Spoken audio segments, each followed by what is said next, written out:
एक दूर दराज के गांव में तीन भाई रहते थे। वो तीनों बहुत ही सादा लोग थे और गांव वाले उन्हें बेवकूफ़ भाई कहकर पुकारते थे। उनकी माँ बहुत परेशान रहती थी क्योंकि वो तीनों कुछ काम नहीं करते थे और सिर्फ बैठे बैठे ख्वाब देखते रहते थे।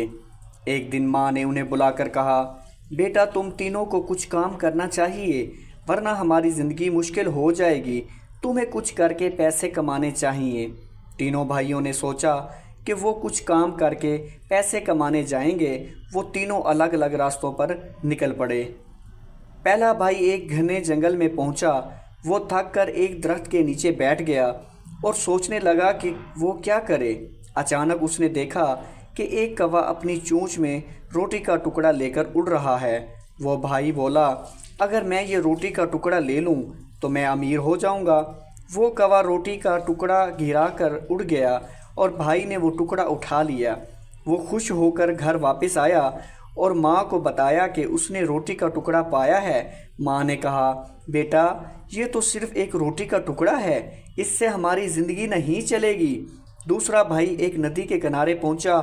उसने देखा कि एक मछली पानी में तैर रही है। वो बोला, अगर मैं ये मछली पकड़ लूँ तो मैं अमीर हो जाऊँगा। वो मछली को पकड़ने की कोशिश करने लगा लेकिन मछली ने पानी में छलांग लगाकर भाग गई। वो खाली हाथ घर वापस आया।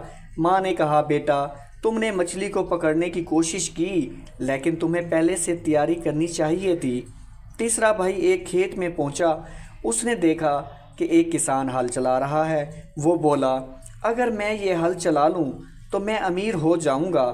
वो किसान से हल मांगने लगा लेकिन किसान ने उसे डांट कर भगा दिया। वो भी खाली हाथ घर वापस आया। माँ ने कहा, बेटा तुम्हें हल चलाने का तरीका भी नहीं आता, तुमने कैसे काम करना चाहा। माँ की नसीहत।